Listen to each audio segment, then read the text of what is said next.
Shalom, selamat hari Minggu saudara-saudara yang terkasih dimanapun berada saudara saat ini, baik di rumah-rumah, di hostel-hostel. Selamat berjumpa kembali dalam ibadah online kita saat ini saudara. Bagaimana kabar saudara sepanjang minggu ini? Saya percaya saudara kabarnya baik luar biasa. Yang percaya katakan amin. Amin. Boleh beri salam kiri kanan saudara, katakan Tuhan Yesus baik di hidupku dan di hidupmu. Haleluya. Mari bangkit berdiri saudara, kita angkat satu pujian bagi Allah kita hari ini. Haleluya.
Shalom saudara-saudara.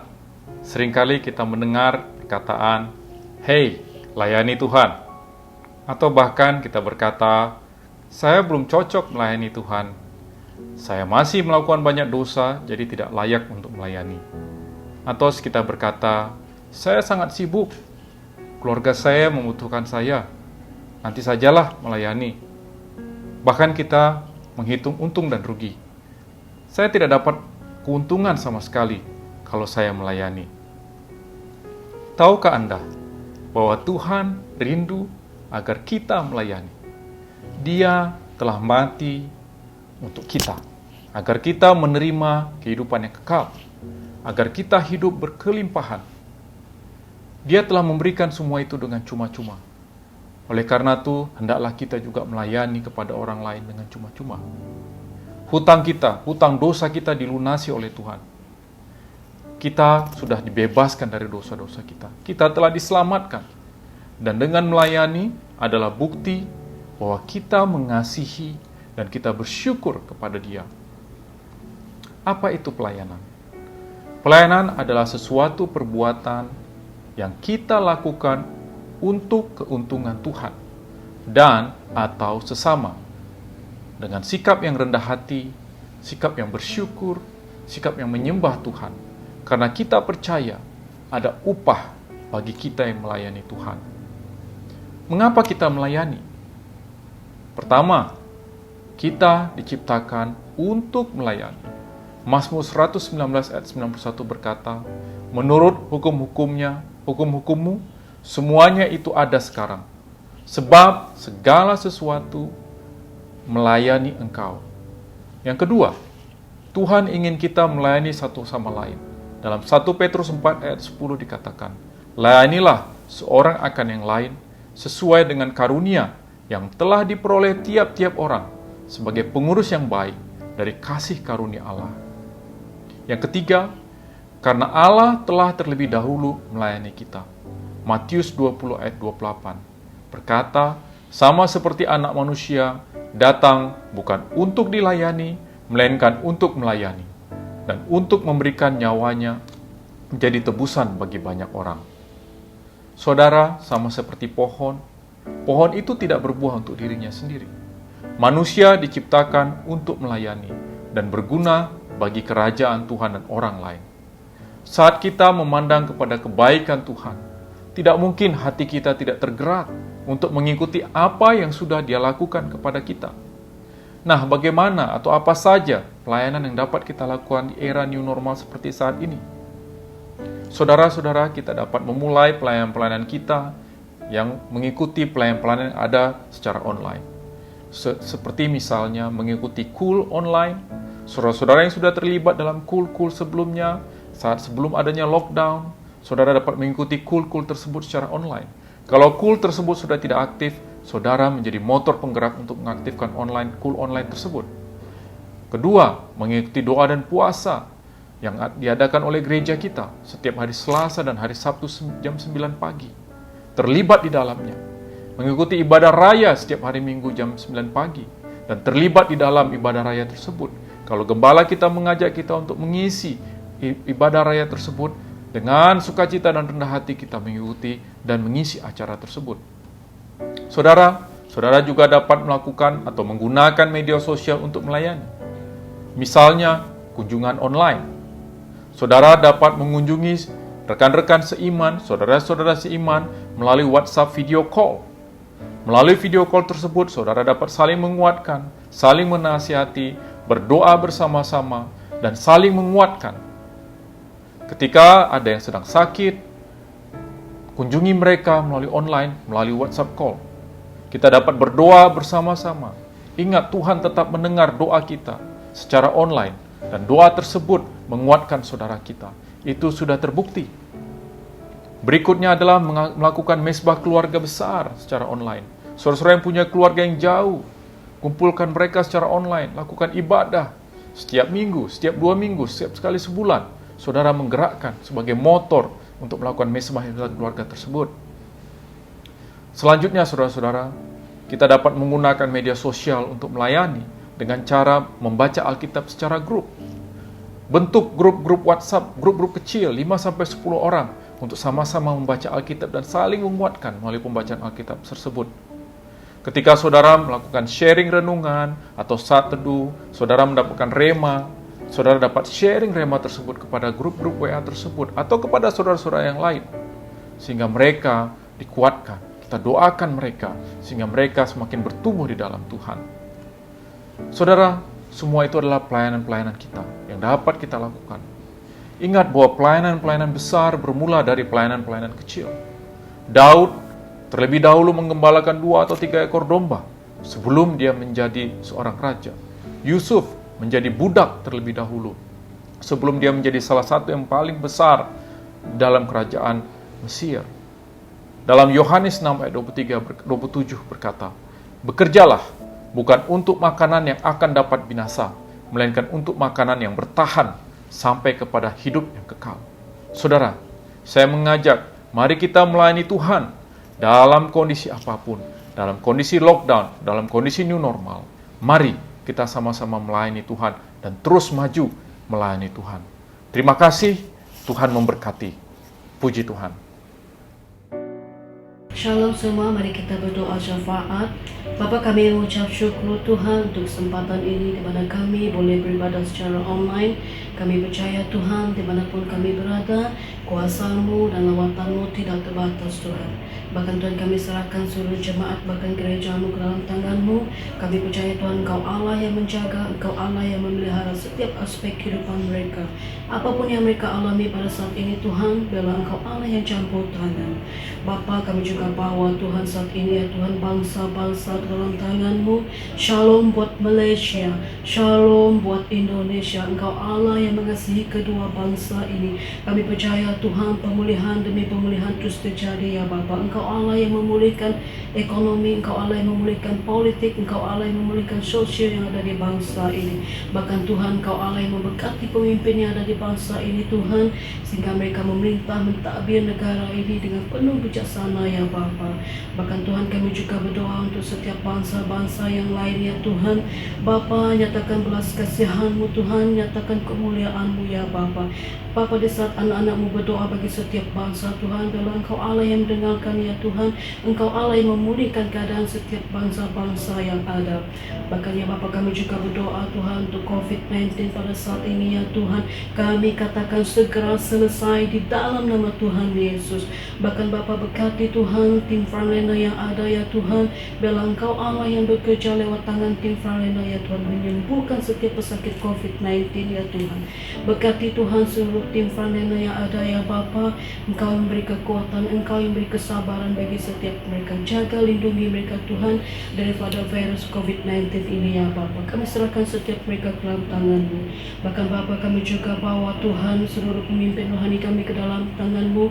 Kami menyerahkan Pak Niko, kami menyerahkan Pastor Johan, Pastor Ewan, Pastor Vincent, bahkan seluruh mission pastor beserta dengan keluarga mereka ke dalam tangan-Mu. Berkati mereka ya Bapa. Kiranya Tuhan, divine advice, divine wisdom yang berasal daripada-Mu turun ke atas mereka ya Bapa, dalam mereka melayani Engkau ya Tuhan. Apapun bentuk pelayanan mereka pada saat ini ya Tuhan, biarlah Engkau Allah yang mengurapi, Engkau Allah yang memberkati, sehingga seluruh jemaat-Mu kami dituntun sesuai dengan kehendak-Mu lewat hamba-hamba-Mu ini. Terima kasih Bapa. Bahkan Tuhan, kalau sebentar lagi Tuhan kami akan mendengarkan firman-Mu, berkati hamba-Mu yang akan menyampaikan isi hati-Mu. Kami percaya Tuhan ada kuasa lewat firman-Mu, sehingga iman kami dibangkitkan, iman kami dikuatkan. Berkati Tuhan setiap jemaat-Mu, anak-anak-Mu yang mendengarkan firman-Mu pada hari ini. Terima kasih Bapa, kami kembalikan segala pujian hormat hanya di dalam satu nama, di dalam nama Tuhan Yesus Kristus kami sudah berdoa. Glory, haleluya. Amin.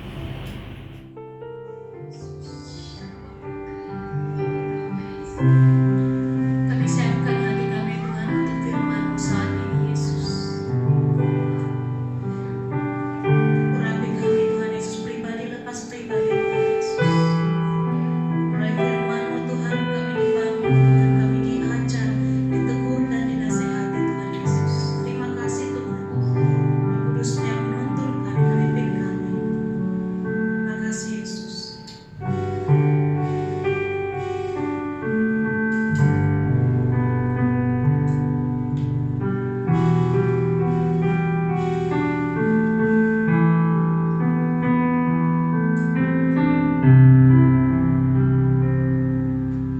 Kemanakah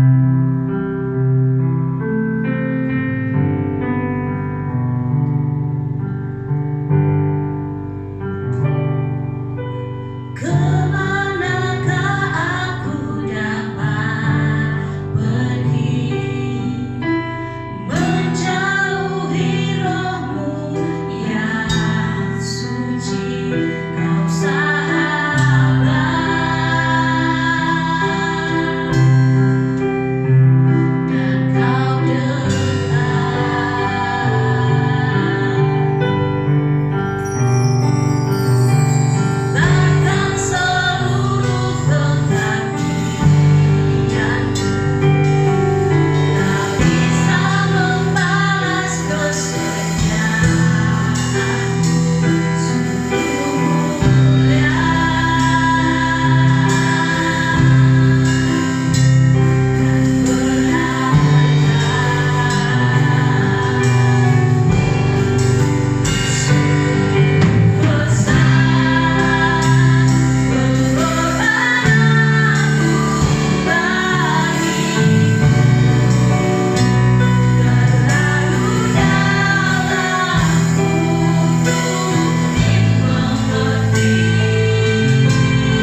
Shalom Bapak Ibu Saudara.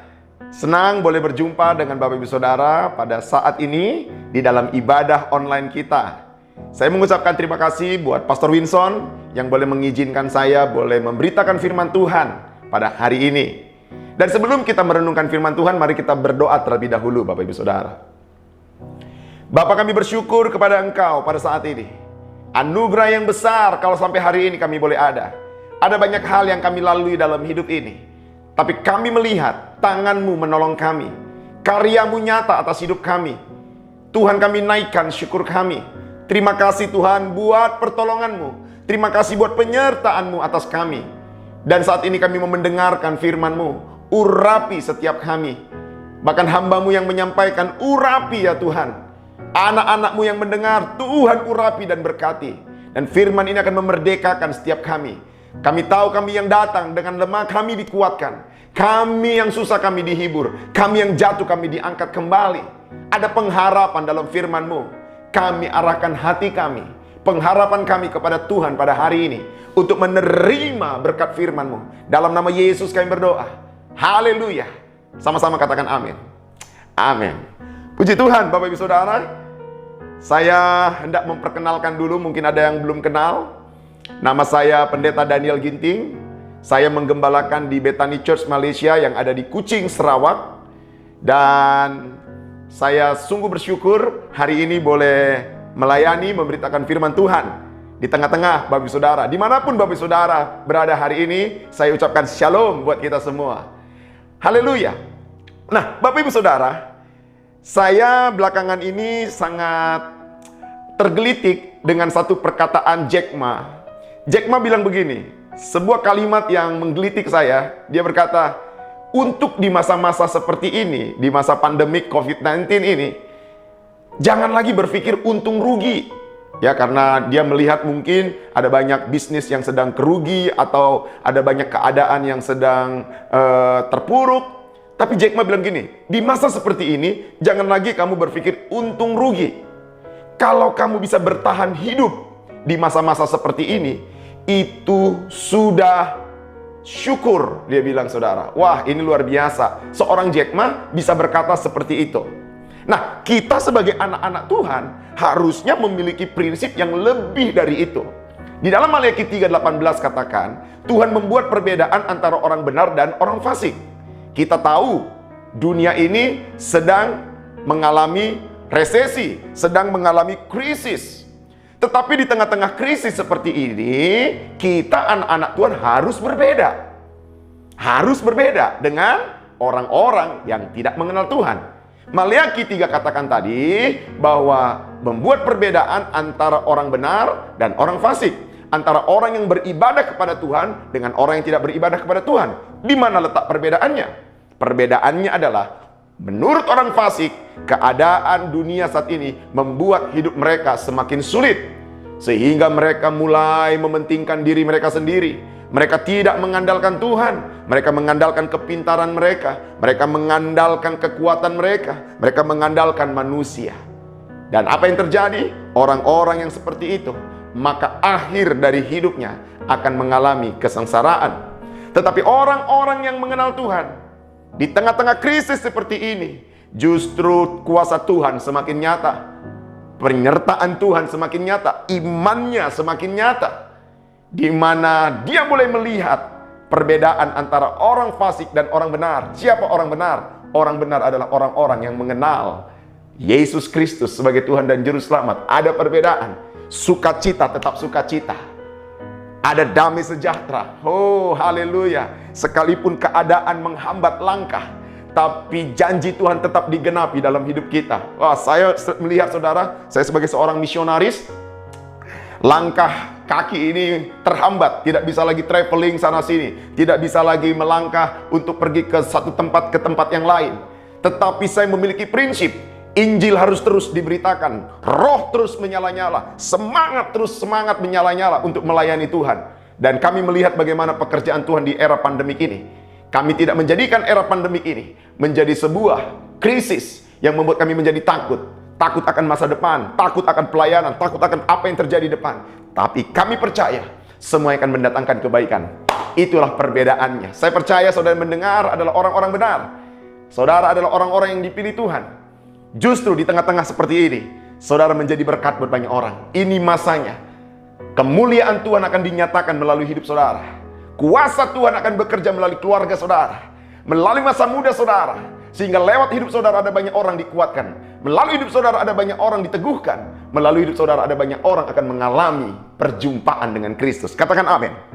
Nah, orang-orang yang seperti itu adalah orang-orang yang memiliki iman yang dewasa. Hari ini kita akan belajar tentang kedewasaan iman. Mari kita melihat di dalam Alkitab kita dalam 1 Yohanes 5 ayat yang keempat. 1 Yohanes 5 ayat yang keempat. Luar biasa. Bapak Ibu Saudara, saya akan membaca di dalam teks terjemahan bahasa Indonesia sehari-hari. Dikatakan begini, sebab setiap anak Allah, saudara dan saya adalah anak Allah. Sebab setiap anak Allah sanggup mengalahkan dunia yang jahat ini. Wow. Dan kita mengalahkan dunia dengan iman kita. Saudara, memang kita saat ini ada tinggal di dunia. Tapi Alkitab katakan kamu tidak boleh sama seperti dunia. Sama seperti perahu ada di air. Ya. Dan perahu itu tidak dapat tenggelam. Saudara lihat, perahu itu tidak dapat tenggelam. Tapi dia dapat tenggelam ketika air itu masuk. Air itu masuk, maka dia dapat tenggelam. Begitu juga dalam hidup kita. Kita ada di dunia, tapi kita tidak boleh hanyut dengan dunia. Kita tidak boleh tenggelam dengan dunia. Yes! Tetapi apakah kita bisa hanyut dengan dunia? Bisa. Ketika unsur dunia, nilai-nilai dunia, itu masuk dalam hati dan pikiran kita, maka kita akan sama seperti dunia. Tapi Alkitab katakan kita dapat kalahkan dunia ini.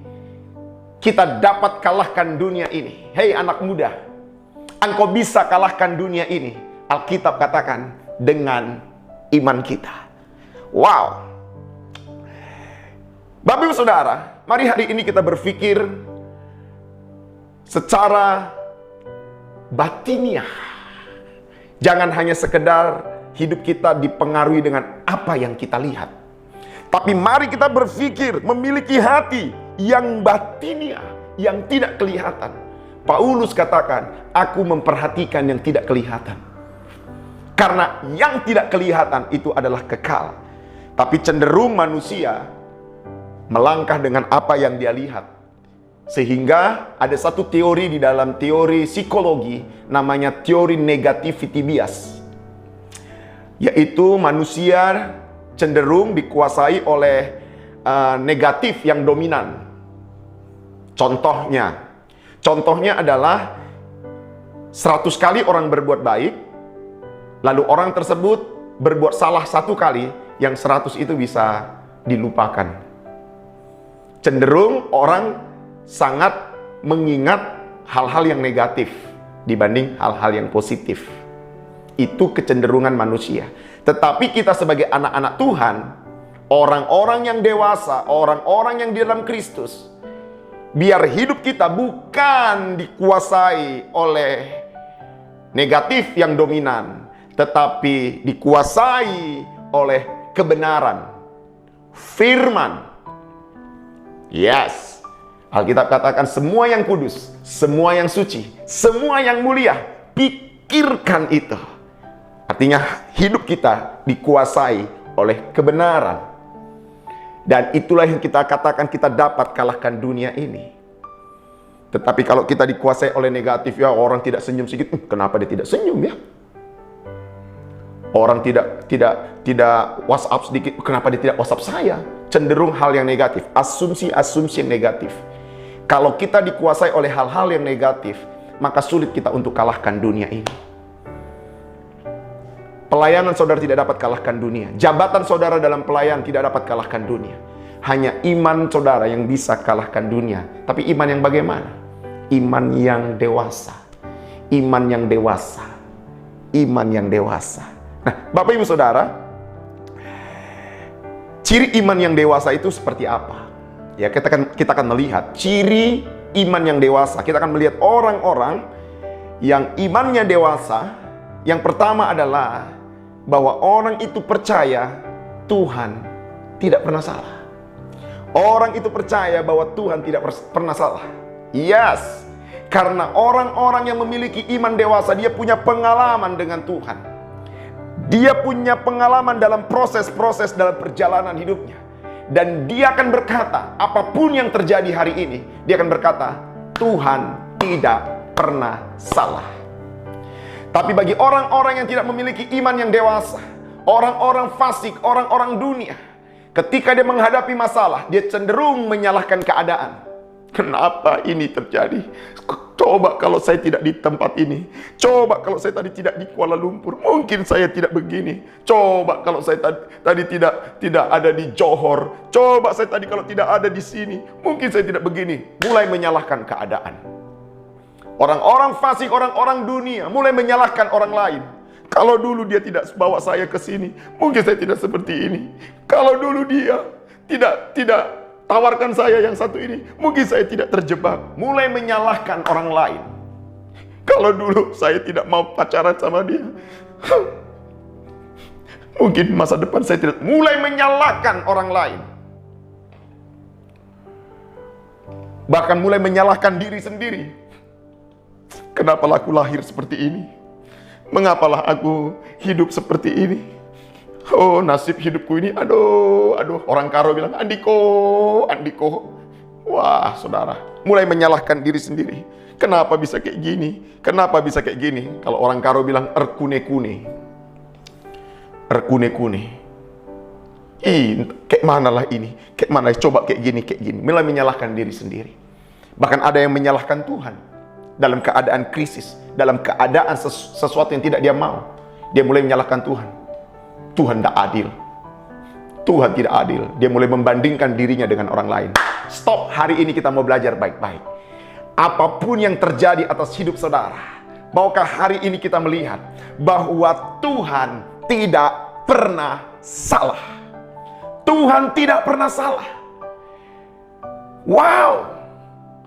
Sekali lagi, Tuhan tidak pernah salah. Orang yang ada di dalam Kristus, dia mengalami sesuatu yang baru. Dia mengalami kelahiran yang baru. Rohnya diperbaharui. Ada benih ilahi di dalam dirinya. Dan jiwanya berproses untuk diperbaharui. Ketika engkau disiplin hidup di dalam Tuhan, engkau komitmen hidup di dalam Tuhan, engkau konsisten hidup di dalam Tuhan, maka jiwamu akan mengalami proses pembaharuan budi. Sehingga engkau menjadi baik. Dan engkau mengerti yang berkenan di hadapan Allah. Dan engkau akan menjadi sempurna. Roma 12 ayat 2. Sehingga engkau bisa kalahkan situasi dunia ini. Engkau bisa kalahkan daya tarik dunia ini. Engkau bisa kalahkan atmosfer dunia ini. Engkau tidak lagi berfokus kepada dirimu. Tapi engkau akan melihat bagaimana Tuhan bekerja atas engkau. Karena firman-Nya bekerja atas engkau. Dan engkau akan berkata hari ini, apapun keadaan saudara di tengah-tengah dunia ini, saudara berkata, Tuhan tidak pernah salah. Tuhan tidak pernah salah. Kita akan belajar satu tokoh yang bernama Abraham. Kejadian 22 ayat 1 sampai 13. Ini sedikit agak panjang Bapak Ibu, mari kita perhatikan baik-baik. Ketika Abraham dipilih dan dipanggil Tuhan, terjadi yang namanya pertukaran dari Abram menjadi Abraham. Dan saudara, mari kita lihat janji Tuhan kepada Abraham bahwa Abraham akan menjadi bapa bagi segala bangsa. Abraham akan memiliki keturunan. Lalu kita sampai dalam Kejadian 22 ayat 1 sampai 13. Setelah semuanya itu Allah mencoba Abraham. Ia berfirman kepadanya, Abraham, lalu sahutnya, iya Tuhan.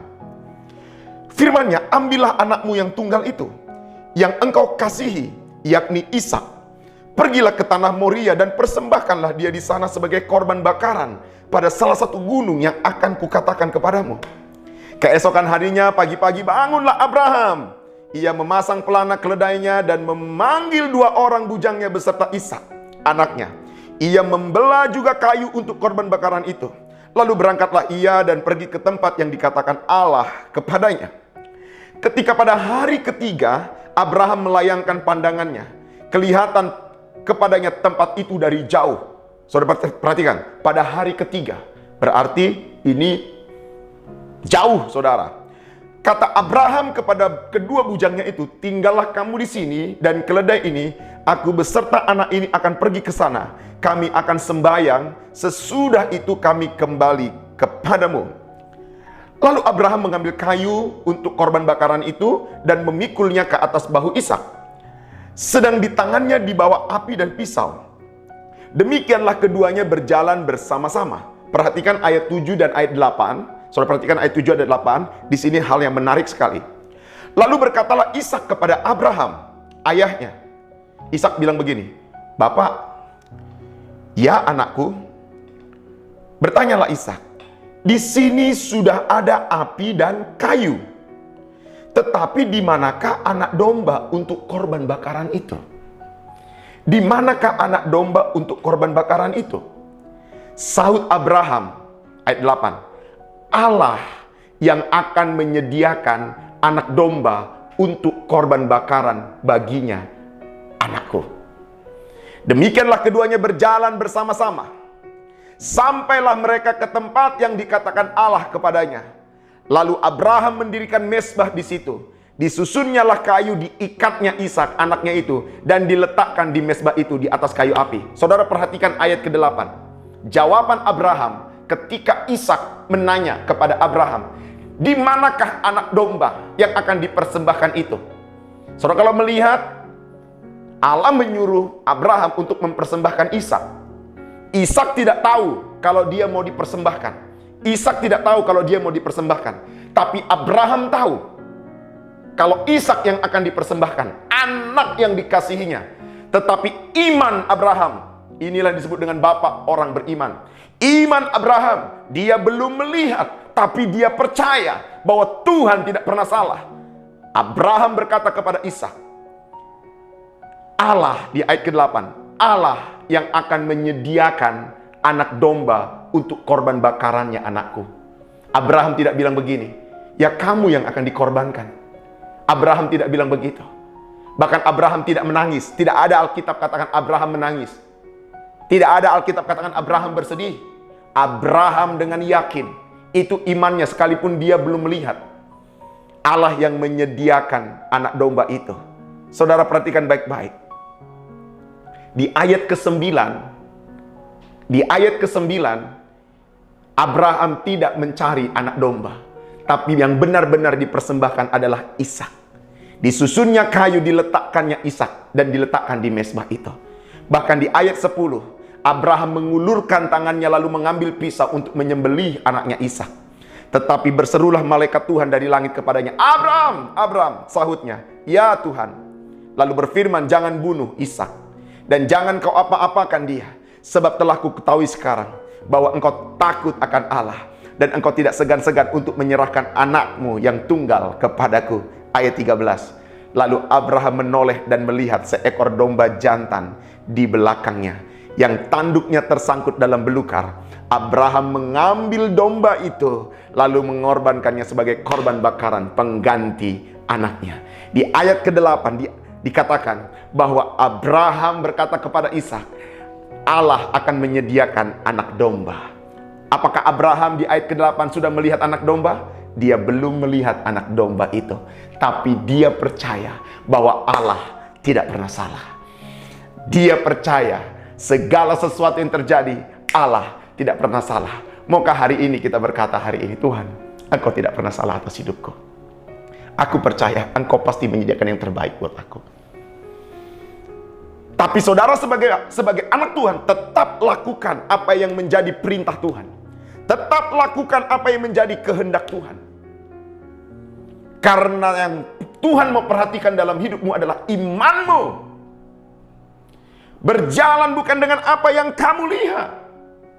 Ketika kamu memfokuskan dengan apa yang kamu lihat, maka hal yang negatif akan menguasai engkau. Tapi ketika engkau berjalan dengan kebenaran, visi, firman Tuhan dalam hidupmu, maka saya percaya engkau akan bisa kalahkan dunia ini. Bapak Ibu Saudara, saya teringat ketika tahun 2012 saya diutus ke Sarawak.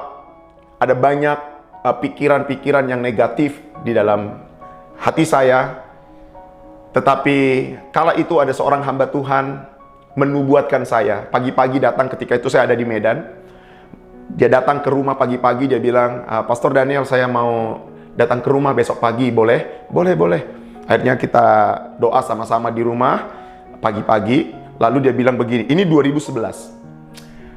Pastor, Tuhan ada bicara, Roh Kudus ada bicara sama saya ini, bahwa tahun depan kamu akan ada di satu tempat, di satu kota yang kamu belum pernah injak. Dan tahun depan kamu akan punya anak. Saudara tahu, saya menikah itu 2 tahun belum punya anak waktu itu. Saya ini masih terlalu muda waktu itu dan sangat idealis. Saya tertawa. Tapi awal tahun, Pak Irwan menyuruh saya untuk ke Sarawak. Dan saya tahu Sarawak itu adalah tempat yang belum pernah saya injak. Dan tahun 2012, di bulan 2011 bulan 12, istri saya mengandung.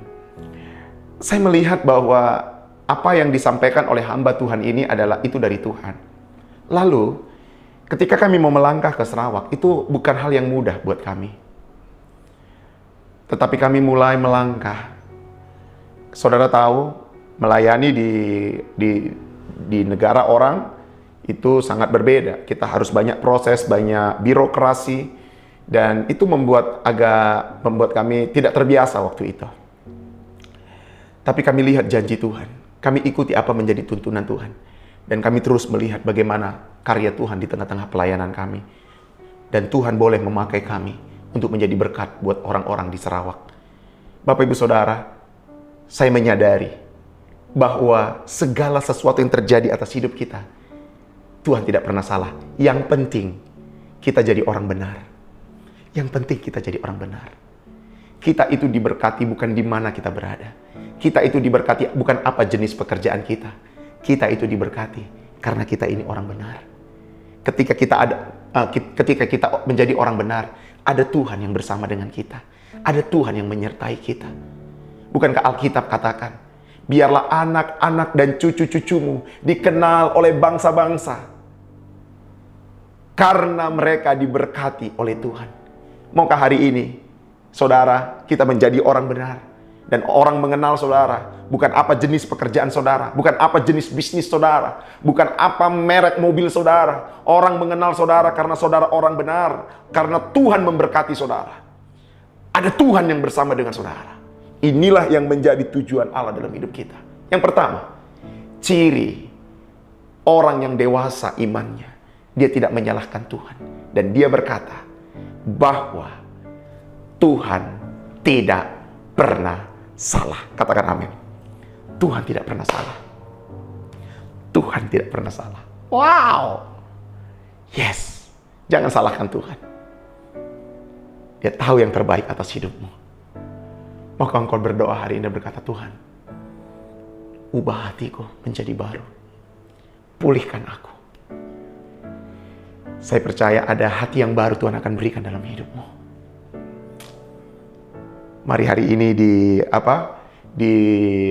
rekonstruksi ulang lagi hati kita kepada Tuhan. Jangan ikut arus dunia.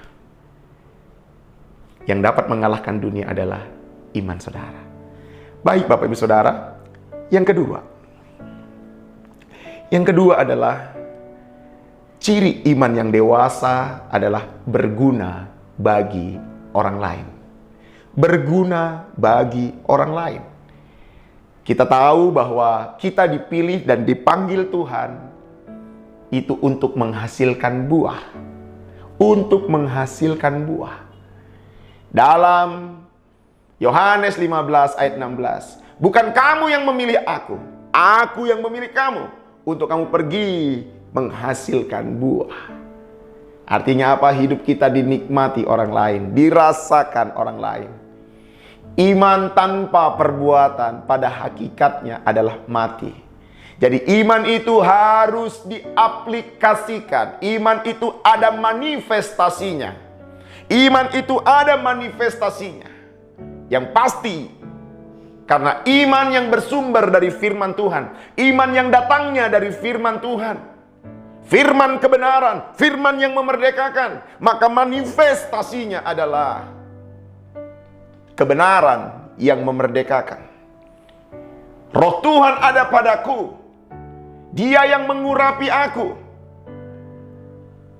Lewat hidupku, ada banyak orang yang lemah dikuatkan. Ada banyak orang yang terikat dilepaskan. Ada banyak orang yang dibelenggu dibebaskan. Wow, ada manifestasi orang-orang yang beriman. Konsep orang beriman bukan sekedar beragama. Agama tidak membebaskan. Agama tidak melepaskan. Agama tidak ada membuat kelepasan secara spiritual. Tapi iman yang dapat kalahkan dunia. Maukah hari ini kita mengerti satu prinsip ini? Memang cenderung manusia, saudara, hidup hanya untuk diri sendiri. Menyelamatkan diri sendiri. Contoh. Ini contoh. Ini contoh ya. Kalau saya suruh saudara, maukah dalam minggu ini, seberapa banyak saudara yang mau memberkati Pastor Winson? Berkati dia. Pasti ada konflik dalam hidup saudara. Tapi kalau saya bilang, hore, hari ini ada sebuah berita baik, bahwa 2 minggu lagi saya akan memberikan saudara uang di rekening saudara. Pasti saudara akan bilang, yeay! Semua excited. Responnya berbeda ketika saudara menerima dengan memberi. Sekali lagi, responnya pasti berbeda. Respon orang menerima sesuatu dengan respon orang disuruh membagi sesuatu, itu berbeda. Karena kecenderungan manusia dosa ini, itu hidup untuk diri sendiri. Kalau saudara melihat bagaimana Adam dan Hawa jatuh dalam dosa karena menyalahgunakan otoritas. Yang dipergunakan otoritas sepatutnya untuk kemuliaan Allah, akhirnya otoritas yang diberikan Allah kepada manusia dipergunakan untuk kesenangannya. Karena kalau dia makan buah itu, dia bisa sama seperti Allah. Itulah cikal bakal dosa masuk dalam diri manusia. Mementingkan diri sendiri. Egois. Kalau enak aja. Dia duluan yang salah, kenapa saya minta maaf? Ego. Wah, enak saja disuruh-suruh. Saya, pokoknya dosa itu saya. Wah. Maukah hari ini kita berubah, saudara? Maukah hari ini kita berubah? Kita berkata hari ini, hidupku mau dinikmati orang lain. Di tengah-tengah krisis seperti ini, justru imanku menjadi nyata. Saya setuju saudara dengan sebuah research yang dibuat oleh BRC, Bilangan Research Center, di mana keadaan gereja saat ini persembahannya kan menurun semua. Tapi yang luar biasa adalah justru gereja banyak melakukan bakti sosial ataupun melakukan charity, menjadi gereja yang generous, jadi gereja yang murah hati. Wah, ini luar biasa. Akhirnya gereja menjadi dampak buat banyak orang. Nah, ini luar biasa. Gereja yang memiliki iman yang luar biasa. Ya, gereja kita membantu banyak hamba-hamba Tuhan di daerah-daerah, yang membantu banyak para sahabat-sahabat hamba-hamba Tuhan yang mengalami dampak COVID, bahkan jemaat-jemaat yang kekurangan, jemaat-jemaat yang memerlukan pertolongan, kita bantu, kita tolong, kita bantu. Karena apa, saudara? Itulah isi hati Tuhan. Itu isi hati Tuhan. Dampak dari orang-orang yang beriman. Ada manifestasi orang-orang yang beriman, yaitu orang boleh mengenal Kristus. Nah, apa sih cirinya? Orang yang dewasa imannya. Yang kedua adalah berguna bagi orang lain. Mari hari ini hidupmu berguna bagi orang lain. Saya lihat di dalam 2 Petrus 1 ayat 5-7. Mari kita melihat, saudara. 2 Petrus 1 ayat 5 sampai 7. 2 Petrus 1 ayat 5 sampai 7. Justru karena itu kamu harus dengan sungguh-sungguh berusaha untuk menambahkan kepada imanmu kebajikan. Perhatikan baik-baik ini. Saudara jangan lewat di sini, ini penting sekali. Imanmu kebajikan, dan kepada kebajikan pengetahuan, dan kepada pengetahuan penguasaan diri,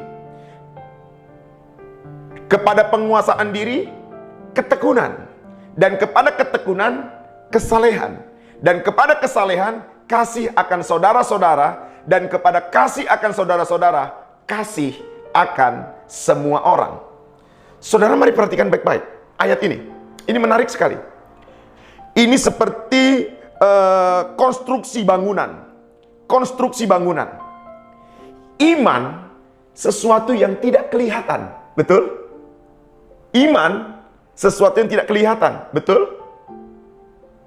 Wow, ada orang bilang, yes. Ya, iman sesuatu yang tidak kelihatan. Iman sesuatu yang tidak kelihatan. Tapi manifestasinya kelihatan. Tapi manifestasinya kelihatan. Mari kita perhatikan.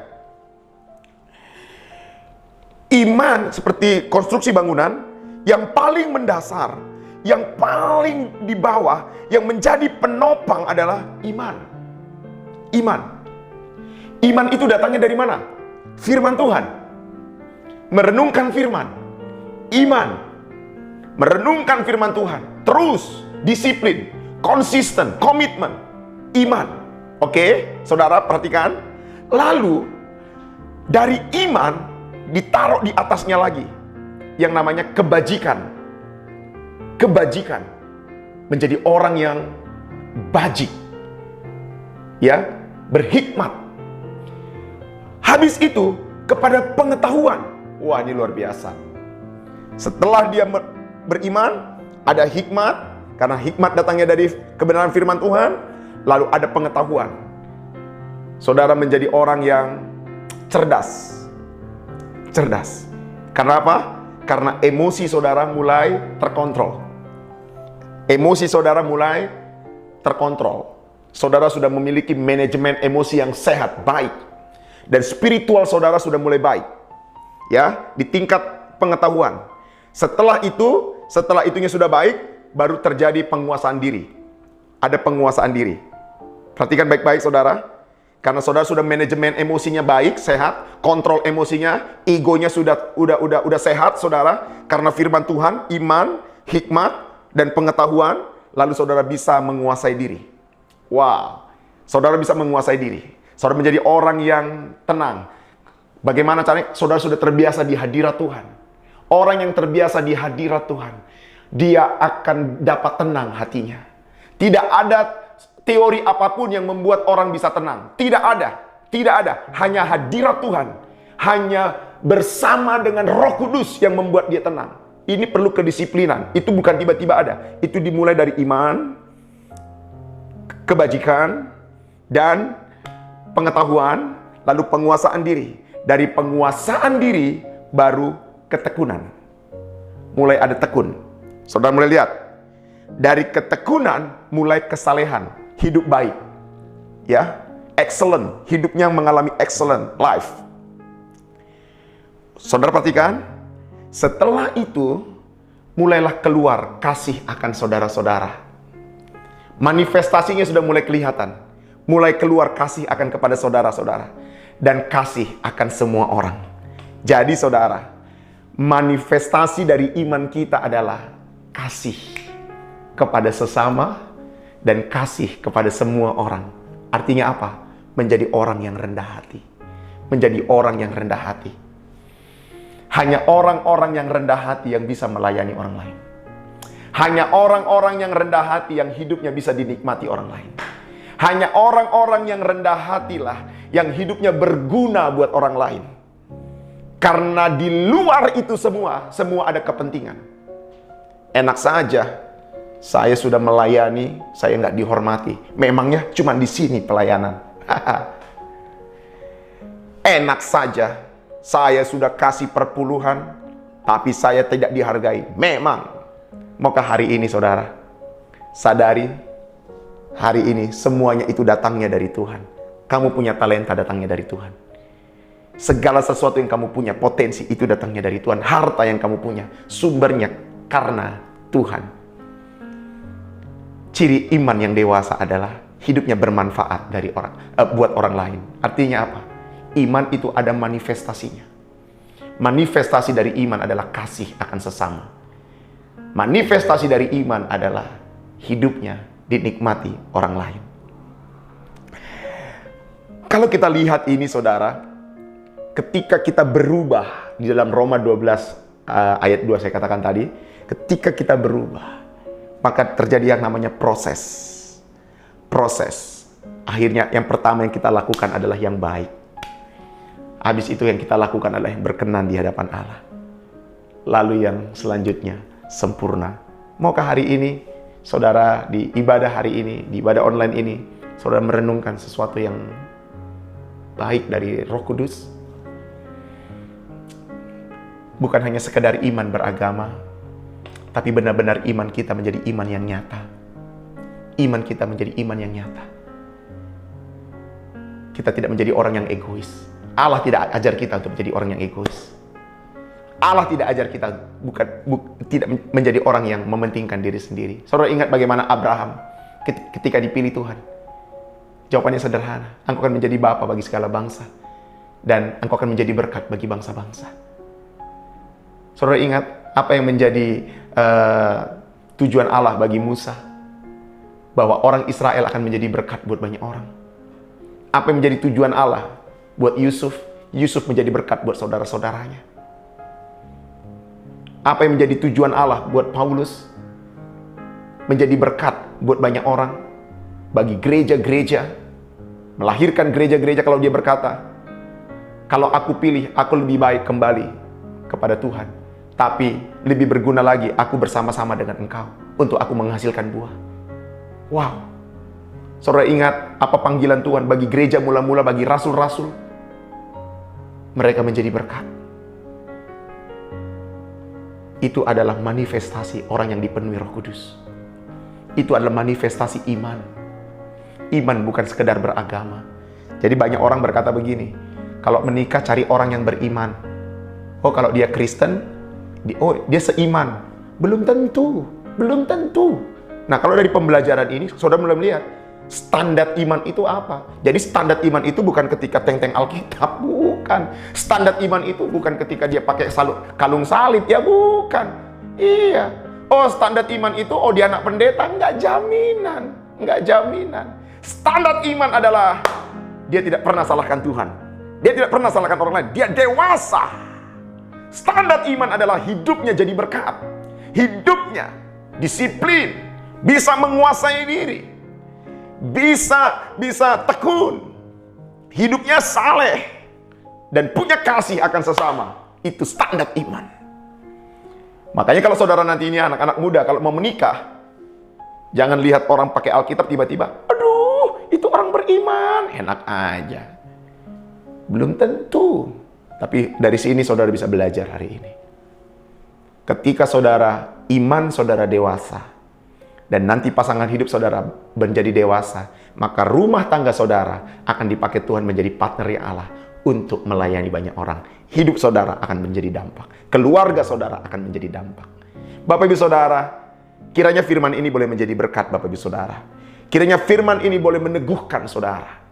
Mari, jangan menjadi orang Kristen yang hanya sekedar beragama. Jangan menjadi orang Kristen yang hanya sekedar rutinitas.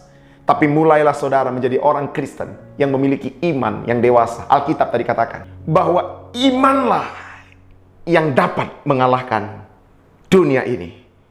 Doa dan harapan saya kepada saudara menjadi orang yang maksimal di dalam Tuhan. Tuhan Yesus berkati. Mari kita berdoa, Bapak Ibu Saudara. Kami bersyukur kepada Engkau, Bapa. Firman-Mu meneguhkan kami untuk kami menjadi orang-orang yang maksimal di dunia ini. Kami menjadi orang-orang percaya yang tidak menjadi sama dengan dunia, tetapi kami menjadi orang-orang yang beriman, yang hidup kami dipenuhi oleh kebenaran firman. Engkau memberkati anak-anak-Mu semua. Firman ini boleh menjadi berkat, meneguhkan mereka, keluarga mereka, hidup mereka, masa muda mereka. Dalam nama Yesus. Mari buka kedua tanganmu saudara. Mari sembah Dia.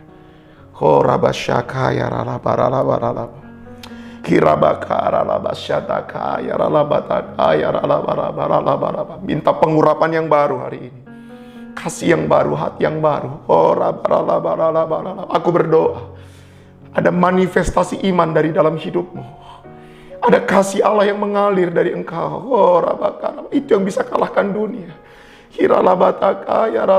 Ubah anak-anakmu, ubah semua, Roh Kudus ubah. Dalam nama Yesus. Dalam nama Yesus. Buka hati saudara, arahkan kepada Tuhan dalam nama Yesus. Dalam nama Yesus. Dalam nama Yesus. Terima kasih Tuhan. Terima kasih. Bapak berkati umat-Mu, berkati Pastor Winson dan keluarga, berkati semua tim pelayanan, berkati semua cabang-cabang dan semua yang ada di Suprayon. Tuhan berkati hamba-Mu Pastor Winson dan tim semua. Urapan-Mu atas hamba-Mu Tuhan. Berkati kami semua.